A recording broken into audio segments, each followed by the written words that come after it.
श्री गौरव गोगोई।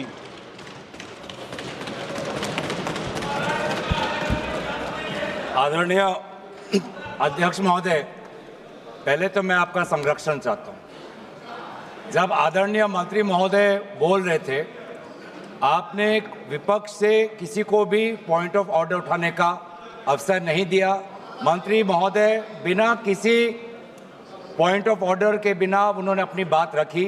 वही संरक्षण आप मुझे दे, मैं वही अपेक्षा करता हूं। मंत्री महोदय ने अपनी पूरी बात रखी, आपने उनको कुछ नहीं कहा। उन्होंने राजनीतिक आरोप लगाए, उन्होंने हाउस को मिसलीड किया, आपने सुना। वही संरक्षण। एक बात है गौरव जी, आप हमेशा सदन पर ये कैसे आरोप लगा सकते हैं कि आपने उनको कुछ नहीं कहा? मैंने फिर कहा आपको, इस सदन में, प्लीज बैठिए, इस सदन में संसदीय व्यवस्था के अनुसार सबको समय आवंटित होता है। आवंटित दल का माननीय सदस्य अपनी बात रख सकता है। जब मैंने व्यवस्था दे दी कि कोई माननीय सदस्य बोलेगा, उसके बीच में आज शून्यकाल पॉइंट ऑफ ऑर्डर नहीं दिया जाएगा तो नहीं दिया जाएगा। माननीय गौरव गोगोई। अध्यक्ष देखिए, शुरू हो गया सर। आप दे रहे अनुमति, आप अनुमति दे रहे हैं सर। आपने हमें अनुमति दी, आपने अनुमति दी हमें। एक मिनट बैठिए। हमारे सर, इन्होंने हम शांति से सुनेंगे।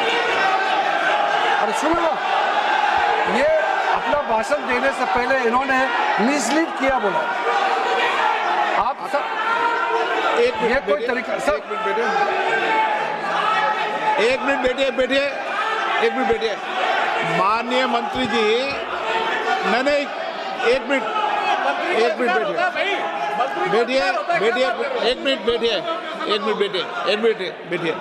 बैठिए। ठीक है, बैठिए।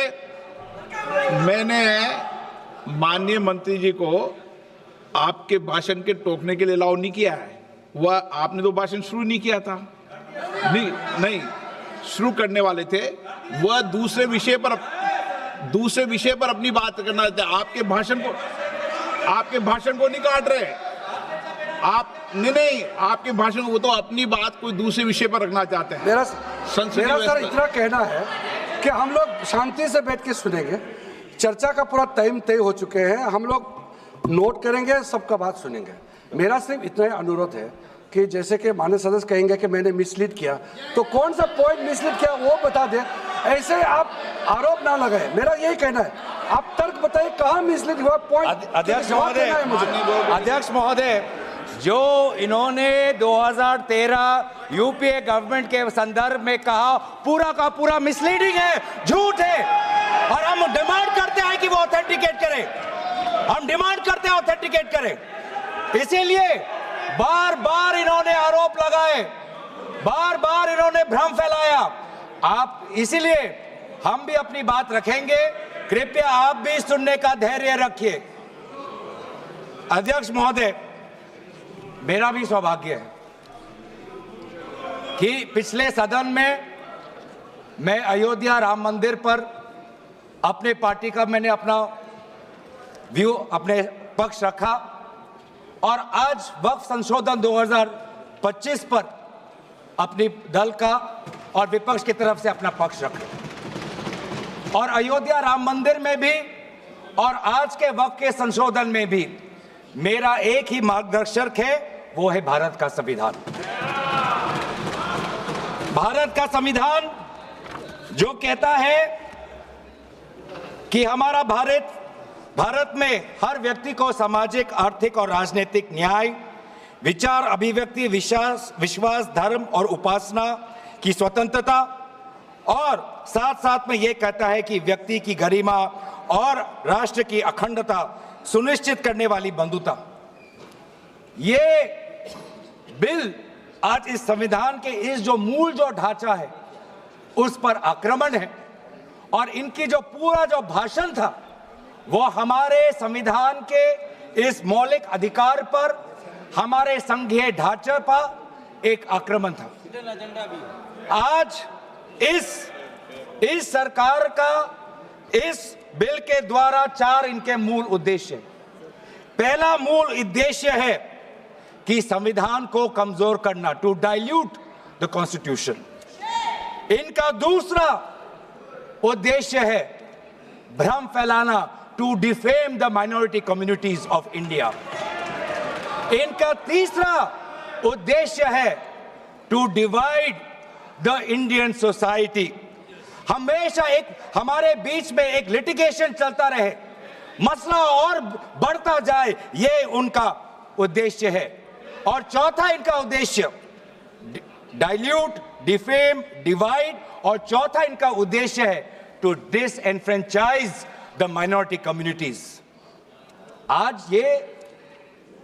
आज माइनॉरिटी कम्युनिटीज के प्रति अपनी संवेदना जता रहे हैं। सर, कुछ हफ्ते पहले देश में विभिन्न जगहों में लोगों ने ईद की शुभकामनाएं एक दूसरे को दी, और क्या आपको पता है कहां इनकी डबल इंजन की सरकार ने लोगों को रास्ते पे ईद का नमाज भी पढ़ने नहीं दिया। और ये बात करेंगे आप अल्पसंख्यकों के प्रति अपनी संवेदना जताते हैं। मैं पूछना चाहता हूं कि आपके लोकसभा में कितने एमपीज अल्पसंख्यक हैं? पहले उसका विवरण दीजिए और फिर हमें बताइए कि आपके दिल में कितना संवेदना है। सर, मेरा तो मैंने जिस दिन भी ये बिल इंट्रोड्यूस हुआ उस दिन भी आदरणीय मंत्री को मैंने सुना, और आज भी मैंने उनको सुना। जिस दिन उन्होंने इंट्रोड्यूस किया उस दिन भी अगर आप उनका स्टेटमेंट पढ़े तो उन्होंने कहा कि इसको बिल लाने से पहले बहुत विस्तार रूप से इस बिल की लाने के लिए चर्चा हुई थी। सर, पूरा का पूरा मिसलीडिंग। 2023 में सर सरकार 24 में आई, ये खुद 24 के बीच में इन्होंने अपना बिल लाया। 23 सन के वर्ष में 4 बार माइनॉरिटी अफेयर्स कमेटी की बैठक हुई। मुंबई में हुई 13 जुलाई, दिल्ली में हुई 21 जुलाई को, लखनऊ में हुआ 24 जुलाई को, दिल्ली में 2 बार हुआ 20 सितंबर और 7 नवंबर को। मैं आदरणीय सरकार से दरखास्त करूंगा कि इन 5 सरकारी जो मीटिंग हुई मिनिस्ट्री ऑफ माइनॉरिटी अफेयर्स का, उनका मिनट्स टेबल पे रखे। एक भी मीटिंग में नया वक्फ अमेंडमेंट बिल चाहिए उसका जिक्र भी नहीं हुआ था। जिक्र भी नहीं हुआ। इनके मिनट्स हमारे पास, हमने देखे। जितने भी बार ministry of minority affairs meeting हुई, सब में वापसी पोर्टल को लेकर और विचार विमर्श हुआ था, लेकिन एक भी मीटिंग के माइन्यूट्स में एक भी स्टेटमेंट नहीं है कि हमें एक नया वक्फ अमेंडमेंट बिल चाहिए।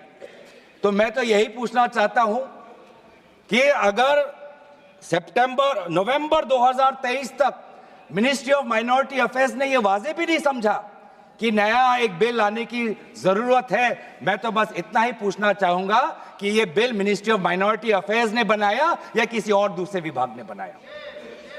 कहां से आया यह बिल? कहां से आया? सर,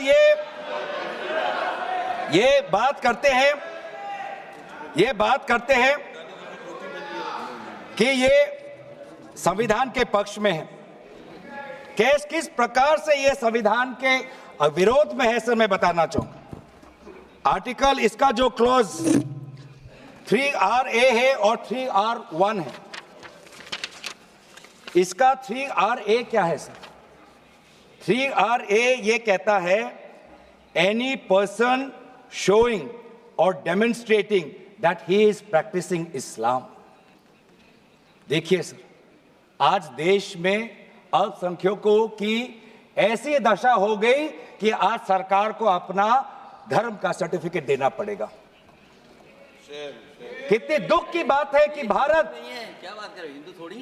भारत एक सनातन धर्म का एक देश, 7000 पुराना, उससे भी पुराना ये देश, जिसमें हर धर्म और हर संस्कृति, हर परंपरा को हम सम्मान करते हैं, आज सरकार को ये हमें सर्टिफिकेट देना पड़ेगा कि हम किस धर्म को हम विश्वास रखते हैं। क्या ये दूसरे धर्मों से इस प्रकार का सर्टिफिकेट मांगेंगे कि आपका 5 साल हुआ या नहीं हुआ? ये सिर्फ इसी बिल में क्यों? ये संविधान के विरोध में नहीं है? ये आर्टिकल 26 के विरोध में नहीं है? सरकार क्यों धर्म के इस मामले में दखलंदाजी कर रही है कि आप इस धर्म का आप विश्वास करते हो कि नहीं हो, उसका पहले मुझे सर्टिफिकेट दो? ये किस प्रकार का न्याय बना रहे हैं? ये किस प्रकार का कानून हम बना रहे हैं? 3R1 क्या कहता है सर? इनका 3R1 जो आज इन्होंने हटा ही दिया है,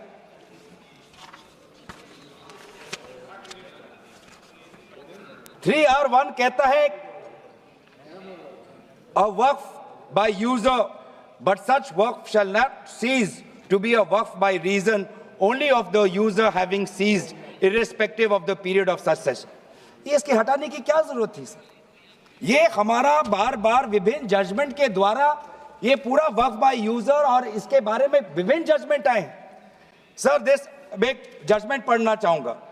M Siddique, Ram Janmabhoomi, Muslim law does not require an express declaration of a waqf in every case. The dedication resulting in a waqf may also be reasonably inferred from the facts and circumstances of a case or from the conduct of the waqif.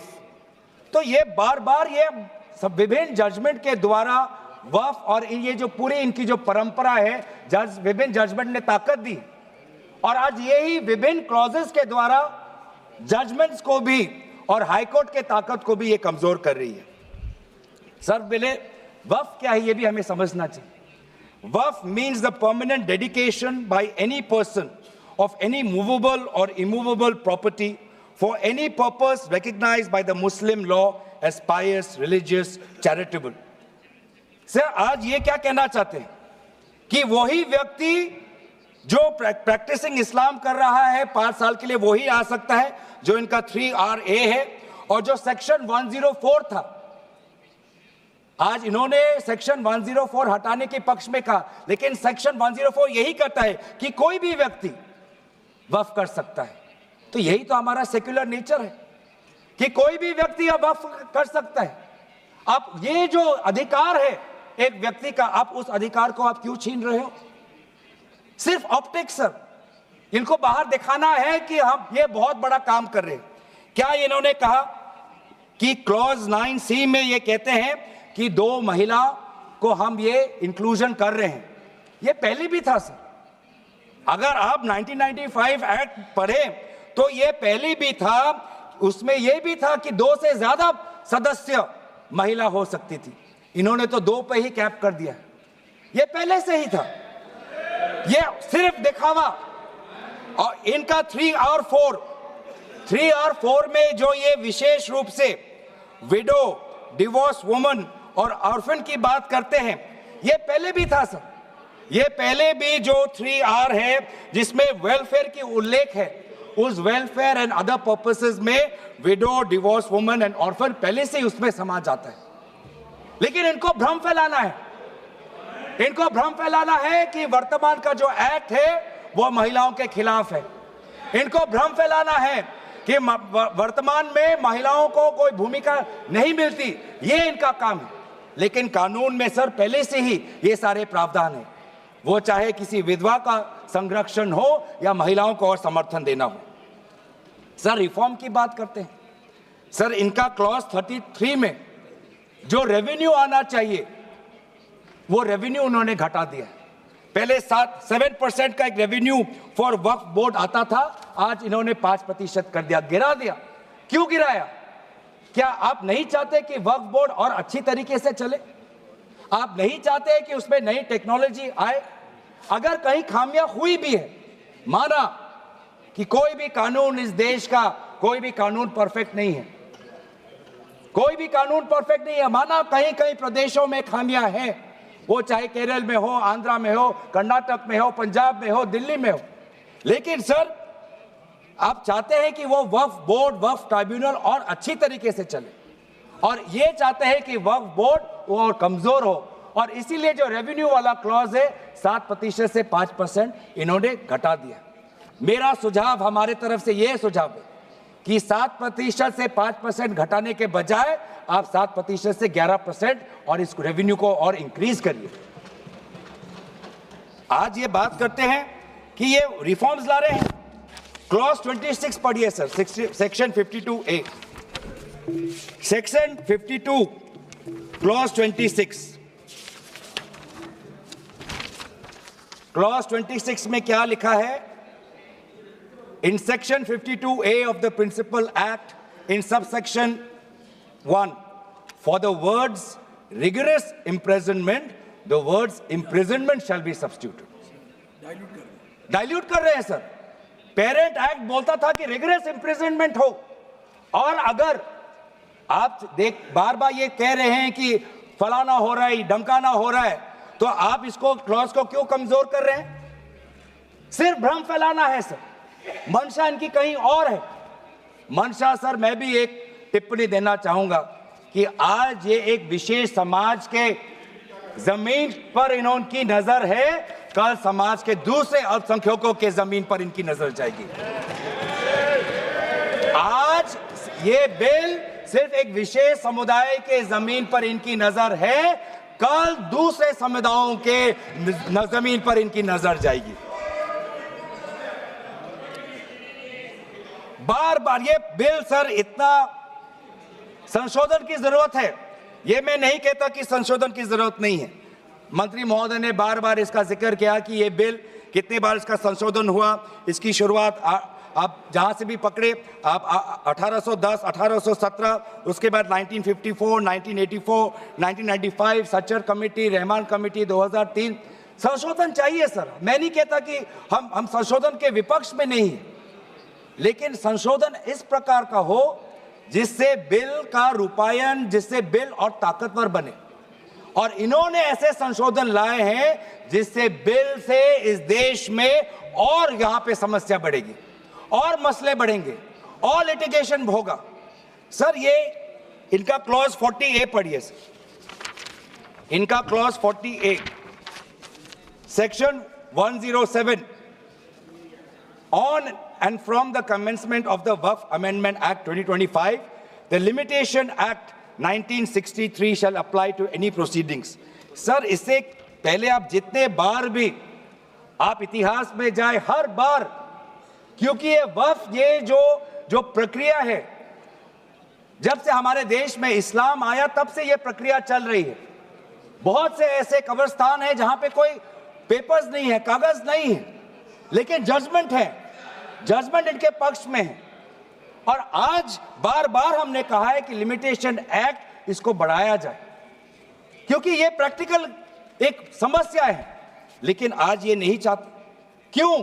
क्योंकि ये चाहते हैं कि अलग अलग देश के अलग अलग कोने में यहां केस लगे, वहां केस लगे, यहां केस लगे। तो जो भी हमारे यहां पे एक भाईचारा का एक वातावरण है, उस भाईचारे के वातावरण को ये तोड़ना चाहते हैं। ये इनकी राजनीतिक उद्देश्य है। सर ये बात करते हैं कि किस तरह के से ये इन्होंने बोर्ड का डाइल्यूशन किया है। क्लॉज 44, क्लॉज 44 कहता है कि जो सेक्शन 110 है वो पूरी तरीके से हटा दिया है। सेक्शन 110 क्या है? Section 110 sir, powers to make regulations by the board, ये पूरा हटाना चाहते हैं। उसमें क्या लिखा है पेरेंट एक्ट में? The board may with the previous sanction of the state government, मतलब राज्य सरकार की अनुमति के द्वारा बोर्ड कुछ नियम बना सकते हैं। इन्होंने पूरा वो हटाना की कोशिश कर रहे। क्लॉजेस F और G ये हटाने की कोशिश कर रहे। राज्य सरकार की पावर्स या ये कम करने की कोशिश कर रहे। आप क्लॉज 43 पढ़िए, इसका सेक्शन 109, जिसमें क्लॉज 1A और क्लॉज 4 ओमिट करता है। सेक्शन 109 क्या है? सेक्शन 109 है power to make rules, the power of the state government to make rules. इसमें भी आप ये कटौती लाने की कोशिश कर रहे हैं। क्लॉज 1A, क्लॉज 1A क्या कहता है? Other particulars which the report of the survey commissioner में कंटेन अंडर क्लॉज F। इसमें स्टेट गवर्नमेंट सर्वे कमिश्नर के पक्ष में कुछ नियम बना सकता है, वो पावर आप हटा रहे हैं। Clause 4, the manner of election of members of the board by means of a single vote. आप ये हटा रहे हैं, इलेक्शन की प्रक्रिया आप हटाना चाहते हैं और आप रिफॉर्म की बात करते हैं। सर आप ये देखिए 83(9), आज बार बार ये एक भ्रम फैलाया जा रहा है कि हाईकोर्ट का कोई भूमिका नहीं है। एक भ्रम फैलाया जा रहा है कि जो वक्फ का जो ये एक ट्राइब्यूनल का जो ऑर्डर आता है वही है, उसके बाद हाईकोर्ट पावरलेस है। ऐसी बात नहीं है। आप पेरेंट एक्ट पढ़िए, आप पेरेंट एक्ट में अगर सेक्शन 83 पढ़ेंगे, पेरेंट एक्ट में सेक्शन 83(9), उसके बाद क्या लिखा गया है? provided that a high court may on its own motion or on the application of the board or any person aggrieved call for and examine the records relating to any dispute and may confirm or reverse the decision. ये power high court में parent act में है ही 2013 के संशोधन के बाद। तो क्यों बार बार आप ऐसा एक भ्रम फैला रहे हैं कि हाई कोर्ट का कोई रोल नहीं है? अगर कहीं अन्याय हुआ है, अगर कहीं अन्याय हुआ है, चाहे दक्षिण में हो, उत्तर में हो, उत्तर पूर्वांचल में हो, पश्चिम में हो, तो सेंट्रल गवर्नमेंट के पास वो पावर्स हैं। सेंट्रल गवर्नमेंट के पास under section 97 of the parent act आपके पास पावर है कि कहीं अगर नाइंसाफी हो तो आपके पास सेक्शन 97 के द्वारा आप स्टेट बोर्ड को आप डायरेक्शन दे सकते हो। मैं पढ़ूं 97।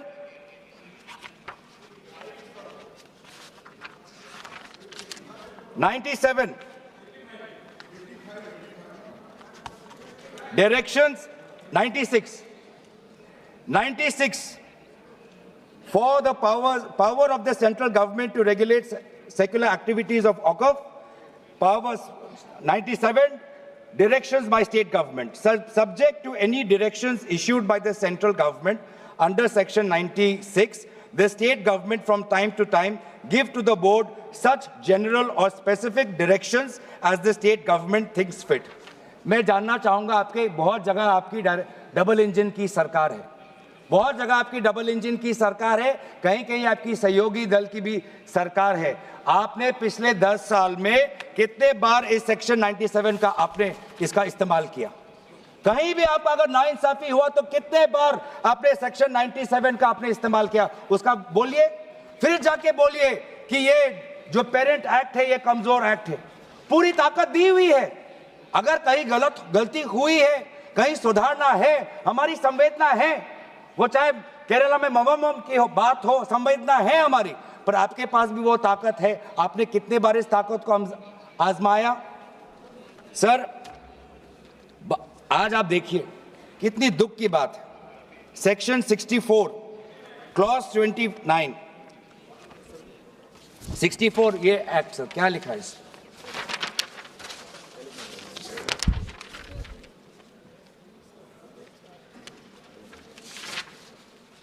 इसमें क्या लिखा है?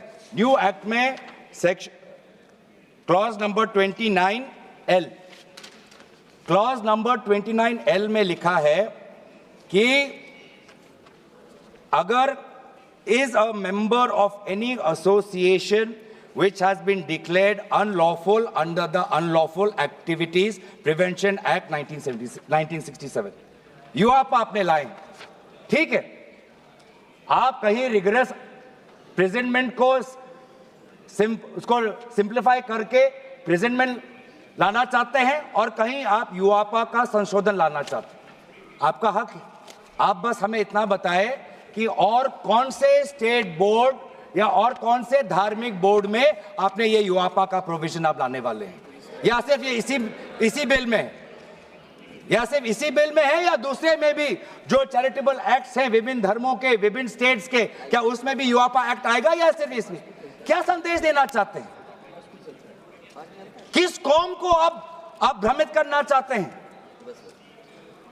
बार बार उस कौम को जिसने भारत की स्वतंत्रता की लड़ाई लड़ी है, उस कौम को जिसने 1857 में उन्होंने मंगल पांडे के साथ उन्होंने अपनी शहादत दी, आप उस कौम पर आप दाग लगाना चाहते हैं जिसमें लगभग 2 लाख उलेमा शहीद हुए, आप उस कौम पर दाग लगाना चाहते हैं?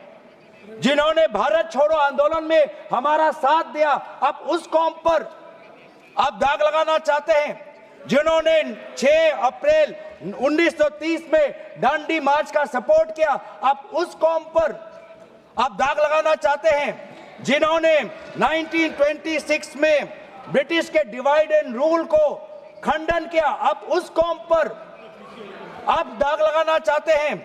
जिन्होंने मौलाना हुसैन अहमद मदानी ने 1924 में कंप्लीट इंडिपेंडेंस की मांग की,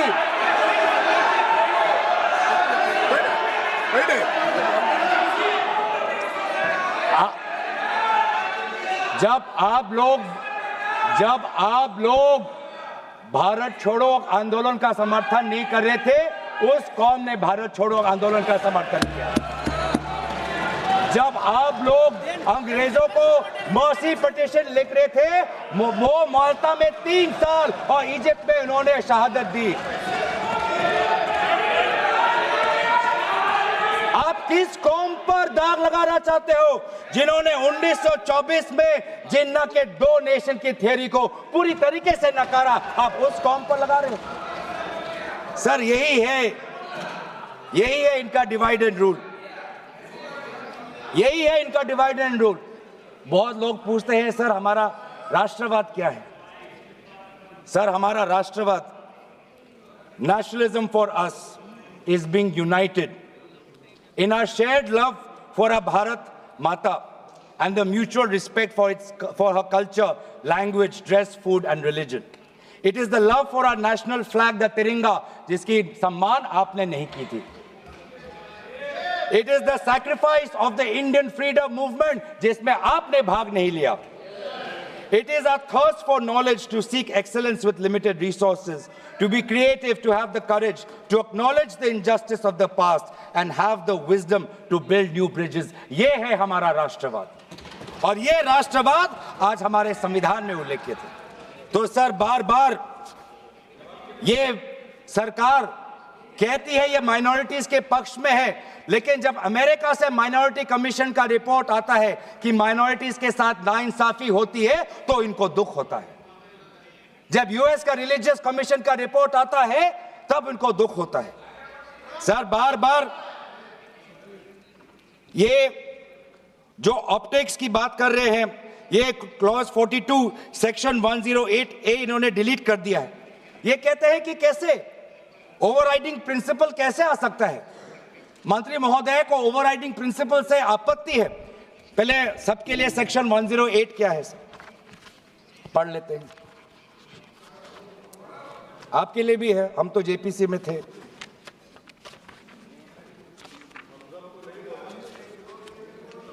और सर जेपीसी में भी सर दुख की बात करनी पड़ेगी सर कि जेपीसी में ये कहते हैं कि सबका इन्होंने राय सुना, लेकिन आपको भी पता है विपक्ष के द्वारा एक भी संशोधन को इन्होंने स्वीकार नहीं किया. ये किस प्रकार का?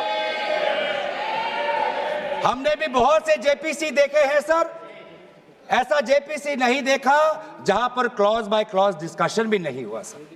पूरी तरीके से वोटिंग हो गई. एक मिनट माननीय सदस्य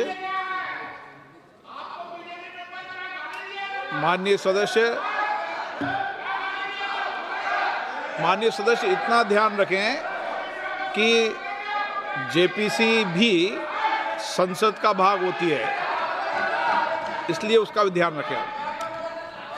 सर इन्होंने जेपीसी की बात की. अगर इन्होंने ये नहीं करते कि जेपीसी में बहुत विस्तार रूप से चर्चा हुआ तो मैं भी नहीं करता. इन्होंने उल्लेख किया इसलिए मैं करना चाहता हूं.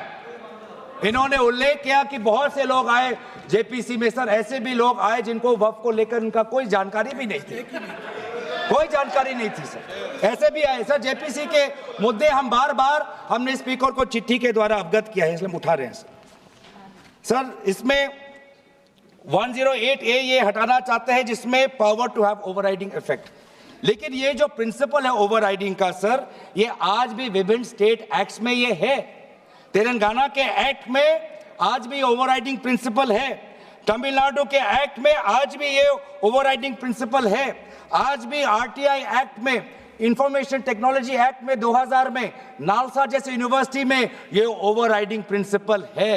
तो इसीलिए आपको सिर्फ यहां पर आपको ओवरराइडिंग प्रिंसिपल से आपको मुश्किल है, लेकिन जो दूसरे एक्ट्स में जो ओवरराइडिंग प्रिंसिपल है सेक्शन 108A के द्वारा सिमिलर प्रोविजंस है, उसमें आपको तकलीफ नहीं है।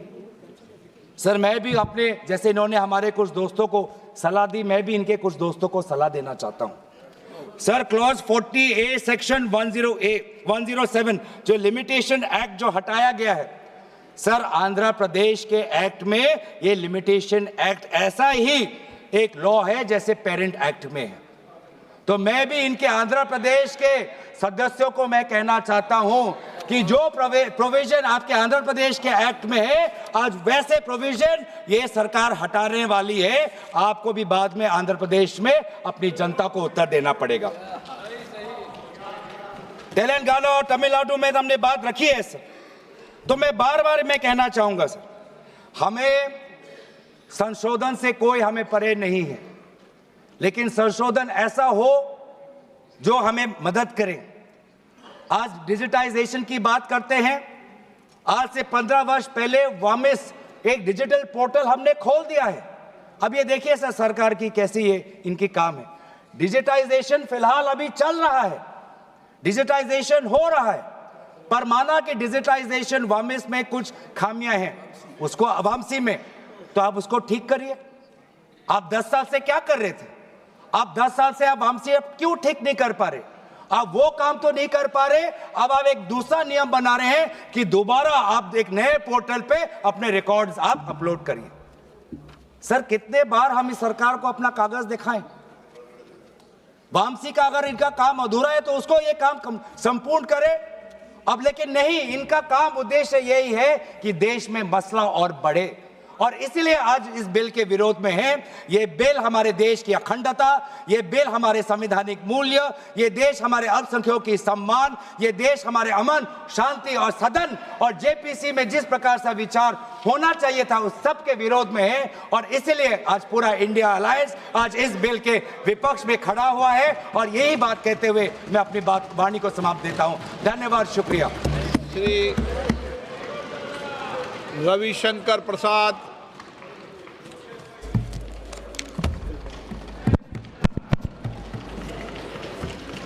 माननीय अध्यक्ष जी, मैं बहुत कृतज्ञ हूं कि मुझे इस महत्वपूर्ण बिल पर बोलने का अवसर दिया गया है। सर मैं विपक्ष की बात सुन रहा था, मुझे उनके तर्क को समझने में थोड़ी कठिनाई हो रही है। वक्फ बिल में संशोधन होना चाहिए लेकिन नहीं भी होना चाहिए, ये दोनों तर्क कैसे चलेगा? सबसे पहले बात थोड़ा संविधान की कर लेते हैं। आजकल लाल किताब बहुत घूमती है, जब भी कोई विषय होता है संविधान की लाल किताब दिखाते हैं। सर हम संविधान की हरी किताब लेकर के आए हैं जो संसद में रखी हुई है, तो मैं इसी को दिखाऊंगा आज। सर भारत के संविधान के मौलिक अधिकार में धारा 15 है। धारा 15 में लिखा हुआ है कि महिलाओं के साथ कोई विभेद नहीं होगा और सरकार महिलाओं के विकास के लिए कानून बना सकती है। तो अगर यह वक्फ बिल देश की खवातीनों के विकास के लिए, वक्फ में उनकी भूमिका के लिए यह कानून लाया जा रहा है, तो यह कानून गैर संवैधानिक कैसे हो गया भाई? सर संविधान की धारा 15 में यह भी लिखा हुआ है कि सामाजिक रूप से पिछड़े वर्ग के लोगों के विकास के लिए सरकार कार्रवाई कर सकती है। यह सच्चाई है। Honorable member, please. मैं जिस प्रदेश से आता हूं, Honorable member, please be seated. जरा Honorable member, सर जरा लोगों को बैठा please be दें। seated. Honorable member, जरा बैठ जाएं, Honorable member, मैं don't भी आग्रह करूंगा। see the back to the chair. Please be seated. Venugopal जी जरा मैं बोल रहा हूं, आप भी सुन लीजिए। Mister Venugopal, Yes. Mister Venugopal ji, I am speaking, kindly have some attention to me. बैठिए। सर मैं ये कह रहा था कि मैं जिस प्रदेश बिहार से आता हूं, वहां बहुत सारे पिछड़े मुसलमान हैं। उत्तर प्रदेश में भी हैं, पसमंदा कहते हैं हम, कई कैटेगरी के हैं। उनको वक्फ के मैनेजमेंट में अवसर नहीं मिलता। और अगर संविधान की धारा 15 के आलोक में इस बिल में इस बात का प्रावधान किया जा रहा है कि पिछड़े मुसलमानों को भी वक्फ में जगह दी जाएगी, उनको जगह दी जाएगी, तो परेशानी क्यों है इनको? और सर, जहां तक सर सवाल है सर, मैं ये बताना चाहता हूं कि संविधान की दुहाई का जवाब मैं संविधान से ही दे रहा हूं। ये वक्फ में जो संशोधन हो रहा है वो मौलिक अधिकार की धारा 15 में उसकी अनुमति मिलती है। अब सर धारा 25 की बात की गई सर। अब हमारे विपक्ष के उपनेता को मैं सुन रहा था, आपने धारा 25 का जिक्र किया, तो धारा 25 का क्लॉज 2 भी पढ़ लीजिए मेरे साथ। सर मैं आपके सामने पढ़ना चाहता हूं। Nothing in this article shall affect the operation of any existing law or prevent the state from making any law regulating or restricting any economic, financial, political or other secular activity which may be associated with the religious practice। तो अगर वक्फ की जमीन बर्बाद हो रही है, अगर वक्फ की जमीन लूटी जा रही है, अगर वक्फ की जमीन हड़पी जा रही है, तो संविधान की धारा 25 यह अधिकार देता है कि कानून बन सकता है। तो कृपया करके कोई अगर आप धारा संविधान की कोट करते हैं तो पूरी की पूरी कोट करें। सर मैं प्रावधानों पे आने के पहले एक और बुनियादी बात उठाना चाहता हूं। वक्फ के माने क्या है सर? माननीय मंत्री जी ने विस्तार से बताया है। Waqf is not a religious body, waqf is just a statutory body. वो कोई धार्मिक संस्था नहीं है, वो सिर्फ एक वैधानिक संस्था है। सर दूसरा सवाल आएगा सर, अच्छा आप अपने पारी का इंतजार करिए ना। You are a very eloquent speaker, I know, wait for your turn. Sir इसी से एक और सवाल उठता है सर, मुतवल्ली की क्या भूमिका होती है? आज मैं चाहता हूं इस बात को सदन में रखूं और सदन के माध्यम से देश में जाए। सर मुतवल्ली को सिर्फ मैनेजर बोलते हैं सर, और ये मैं नहीं बोल रहा हूं, मैं इस्लामिक लॉ के एक बहुत बड़े scholar Mulla law of Mohammedan law, इस किताब के मैं 3 लाइन कोट करूंगा sir. Mulla principle of Mohammedan law, M Hidayatullah जो भारत के पूर्व मुख्य न्यायाधीश थे, उन्होंने इसको रिवाइज किया था सर, बहुत बड़े जूरिस्ट थे। और मैं इसके सिर्फ एक पैराग्राफ को पढ़ूंगा sir. Para 202, mutawalli, under the Mohammedan law the moment a waqf is created all rights property pass on the wakif and vested in the Almighty. The Mutawalli has no right in the property belonging to the Waqf. The property is not vested in him. He is not a trustee. He is merely a superintendent or a manager. तो मुतवल्ली साहब ये 8 लाख की property के खाली manager हैं, और क्या हो रहा है? तो क्या सरकार खामोश है? अगर वक्फ देने वाले की प्रॉपर्टी लूटी जा रही है तो क्या खामोशी चलेगी सर?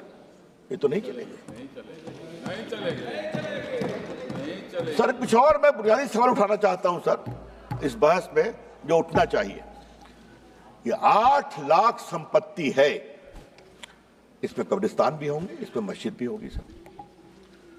आज मैं ये सवाल इस संसद के सामने उठाना चाहता हूं, कितने स्कूल बने वक्फ की संपत्ति पर, कितने अस्पताल बने वक्फ की संपत्ति पर, कितने स्किल सेंटर खुले वक्फ की संपत्ति पर, कितने अनाथालय खुले वक्फ की संपत्ति पर, कितनी बेवा विधवा बेटियों बहनों को सिखाए गए सिलाई कढ़ाई जीने का तरीका, गिनतियों पर भी आएगा सर। तो ये बार बार जो वक्फ की बात बोलते हैं, अगर आज इस कानून के द्वारा वक्फ की जमीन को रेगुलेट करके उसकी प्रॉपर्टी में फंडिंग अच्छी आए और उस जमात के लोगों के लिए इसका विश्वास बढ़े, तो इनको परेशानी क्यों होती है सर?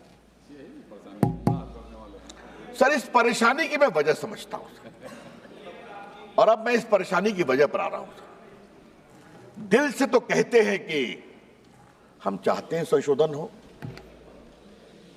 लेकिन राजनीतिक मजबूरी इनके पैर पीछे खींचती है। सर,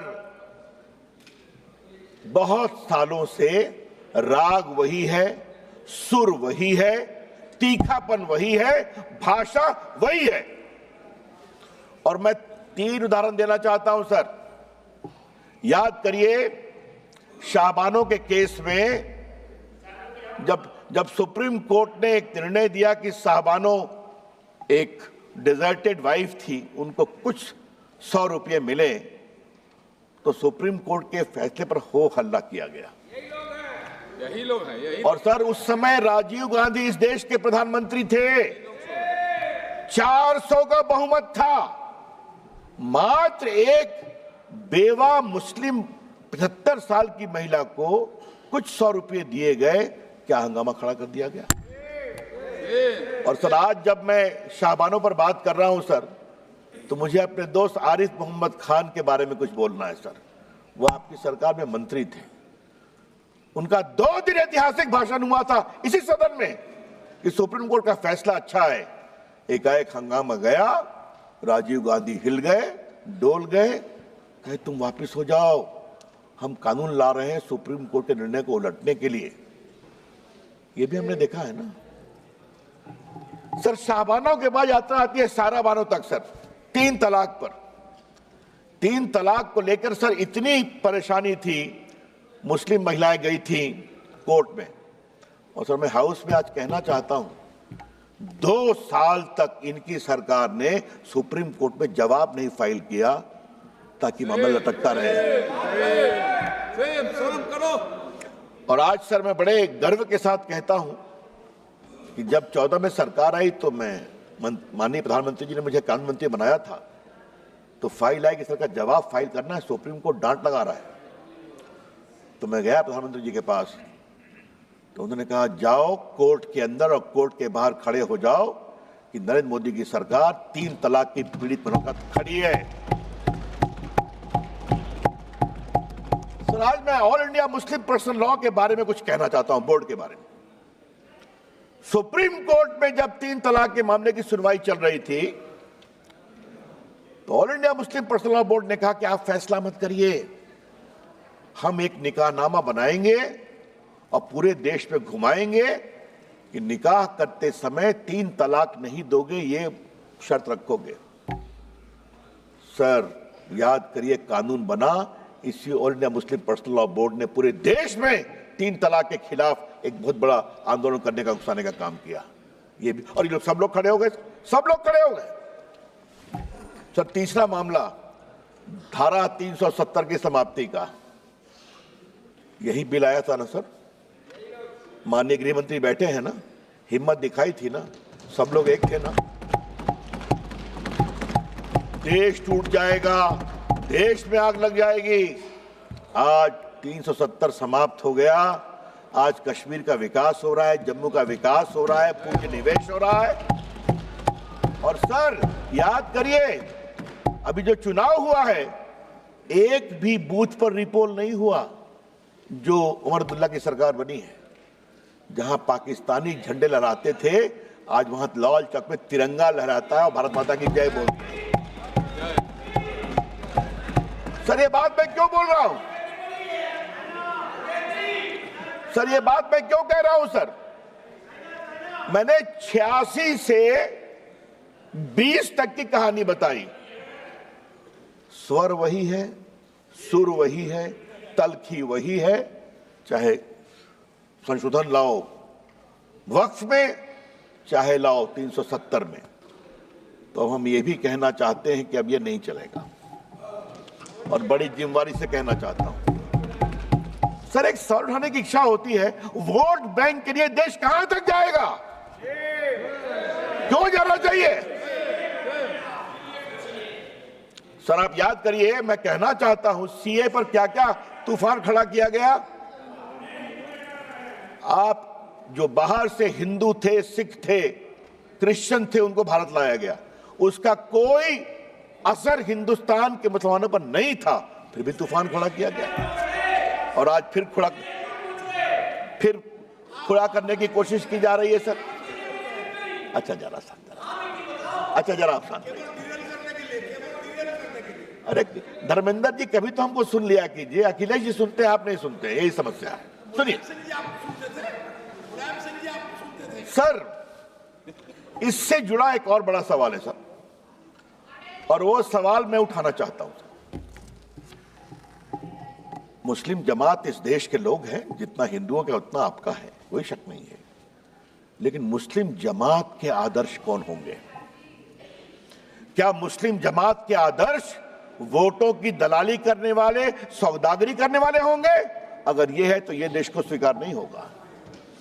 हम बहुत विनम्रता से कहना चाहते हैं, मुस्लिम समाज के आदर्श होंगे मौलाना अबुल कलाम आजाद, डॉक्टर एपीजे कलाम, अब्दुल हमीद, अशफाकुल्ला खान, रसखान, कबीर, मलिक मोहम्मद जायसी। जब मोहम्मद शमी फास्ट बॉलिंग करके आउट करता है, पूरा देश ताली बजाता है। और जब सानिया मिर्जा टेनिस में भारत का नाम ऊंचा करती है, हम सभी खुश होते हैं। ये तय करना पड़ेगा। हमें लगा था कि 25-30 साल के बाद वोटों की सौदागरी कुछ बंद होगी, लेकिन अभी तक बंद नहीं है। कभी तो आप लोग निकलिए उससे बाहर। ये देश बदल रहा है और उनकी संख्या देख रहे हैं। कांग्रेस कहां थी, कहां चली आई? अखिलेश जी देखिए आप। और सर एक बात और मैं आज बताना जरूरी है सदन के स्मृति के लिए, राजीव गांधी को 400 सीट मिली, शाहबानों में वो इन लोगों के सामने झुके। उसके बाद आज तक कांग्रेस को बहुमत नहीं मिला। याद करिए आप, देश की हवा कहां बह रही है समझिए अखिलेश बाबू। और हमको आप इतना आलोचना करते हैं, नरेंद्र मोदी जी को एक बार पूर्ण बहुमत मिला, दूसरी बार पूर्ण बहुमत मिला। आप लोगों ने संविधान का कुछ मिसलीड करके, धोखाधड़ी करके यूपी में कुछ गड़बड़ किया, जनता को समझ में आ गया तो हरियाणा जिता दिया, फिर आपके महाराष्ट्र जिता दिया, फिर दिल्ली जिता दिया, और अब बिहार भी जिताने वाले, निश्चित रहिए आप।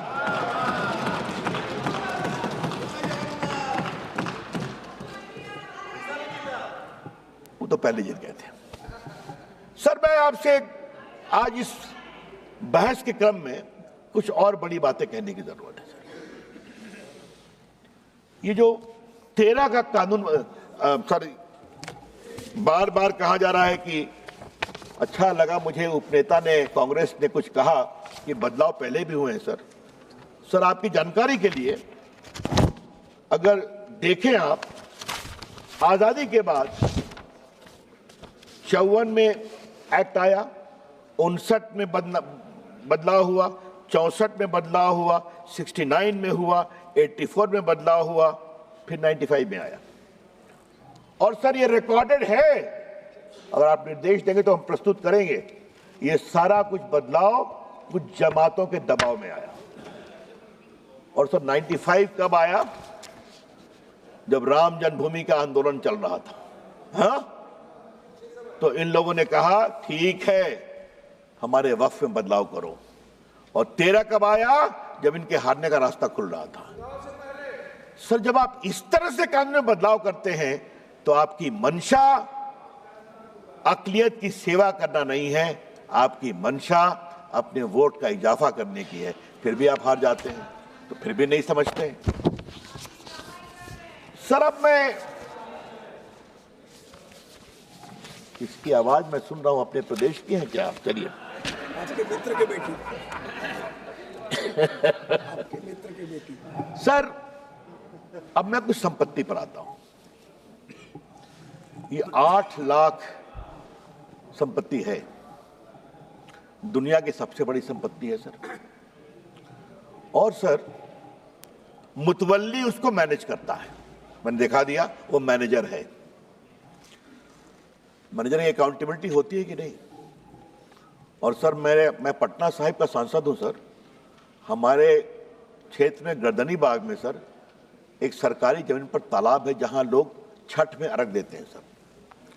हाई कोर्ट में सरकार ने कहा कि यह सरकारी जमीन है और वहां से 5-7 किलोमीटर दूर एक कब्रिस्तान है, 1920 का रिकॉर्डेड। कुछ लोग कहते हैं ये हमारा वक्फ है, हर बार छठ में खड़े हो जाते हैं। फतवा में यही काम किया। अभी तो सर अभी तो 113 बात की गई दिल्ली की, मैं सुन रहा था, उन्होंने कहा जो फोर्ट विलियम है ना कलकत्ता में सेना का कमांड, वो भी हमारा वक्फ है। अब आगे तो कहेंगे कि पूरा हिंदुस्तान वक्फ है, क्योंकि तो हमारे यहाँ तो हमारे सम्राट हुए थे। क्या देश ऐसे ही चलेगा क्या?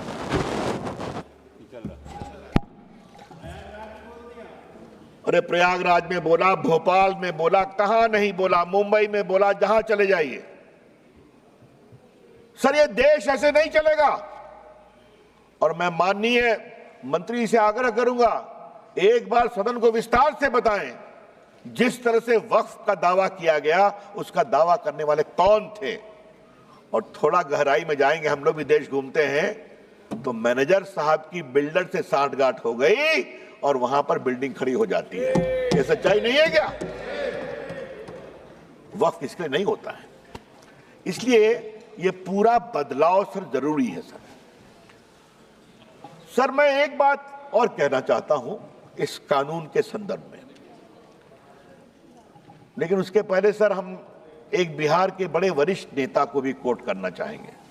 और सर आपसे मैं आग्रह करूंगा, उनका नाम मैं बाद में पढ़ूंगा, लेकिन मैं चाहता हूं कि उनकी बड़ी विद्वता भरी टिप्पणी थी सर, वो सदन के सामने आनी चाहिए सर, वो बहुत जरूरी है। वो उस समय सर पार्लियामेंट में थे और उन्होंने कहा था कि पूरा लूट लिया है, पटना में भी लूट लिया है, एकदम वक्फ का कानून होना चाहिए। और सर वो नेता जो थे, जो उन्होंने ये बात कही सर, वो हमारे बिहार के पूर्व मुख्यमंत्री लालू प्रसाद जी थे। तो मेरे पास उनका कोट है, अगर आप कहेंगे तो निकाल के पढ़ दूंगा। हाँ अच्छा, हाँ अच्छा, मैं लेकर दूंगा सर। किसने नहीं विरोध किया? और आज मैं विपक्ष को एक ही बात कहना चाहता हूं, कुछ तो दिल में झांकिए आप sir. I will take 5 minutes, I will conclude. कुछ तो दिल में झांकिए आप कि अगर वक्फ की संपत्ति की लूट हो, हम खामोश रहें?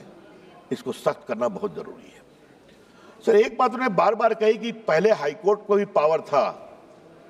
High court did not have any direct power. High court चाहे तो कॉल फॉर कर सकता है या कोई कंप्लेन कर सकता है। लॉ में कोर्ट जाना मना था और ट्राइब्यूनल ने कैसे कैसे काम किया ये भी आप जानते हैं। तो आज यहां पर कोर्ट में भी आप जा सकते हैं। और मैं माननीय मंत्री जी को सलाह दूंगा, मैं 2-3 ट्राइब्यूनल की कहानी जानता हूं, कृपया करके ट्राइब्यूनल ठीक ठाक चले, सिर्फ सेटिंग गेटिंग नहीं हो। यह भी बहुत जरूरी है कि ट्राइब्यूनल में ईमानदारी से फैसला होना चाहिए। सर मैं आपसे इसलिए कहता हूं कि जो बार बार आज कह रहे हैं, मैं इनसे एक सवाल पूछूंगा, मैं चाहूंगा कांग्रेस के जवाब दे इसको। आज क्रिश्चियन समाज क्यों दुखित है कि वो चाहते हैं वक्फ में बदलाव हो?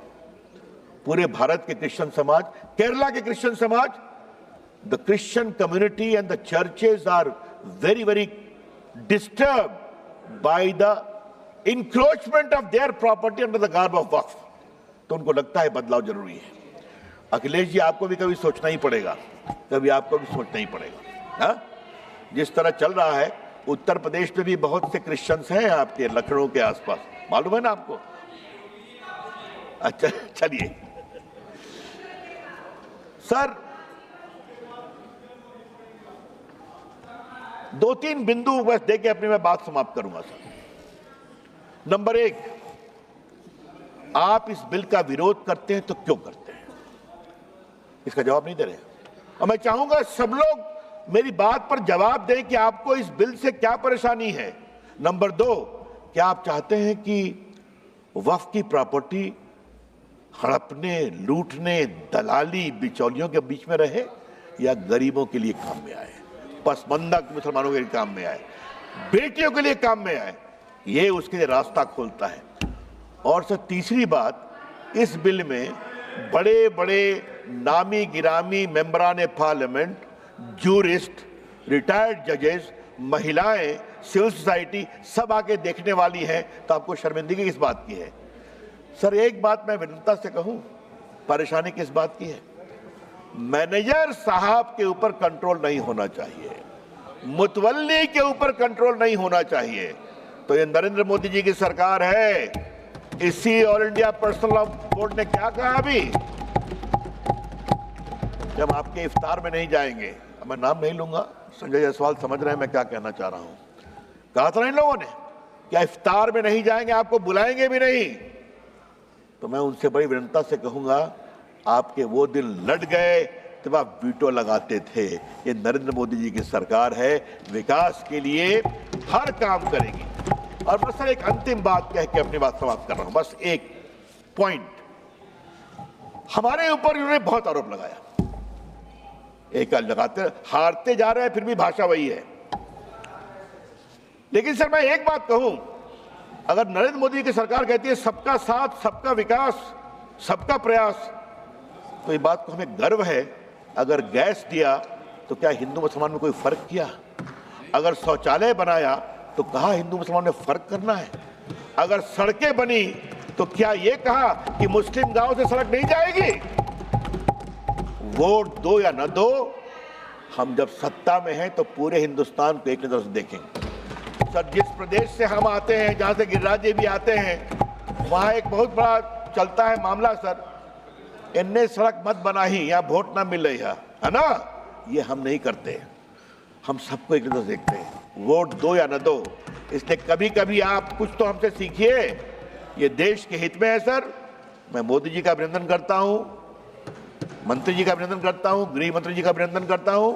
हम ये बदलेंगे देश के लिए, अक़लियत के लिए, खवातीनों के लिए। बहुत बहुत धन्यवाद।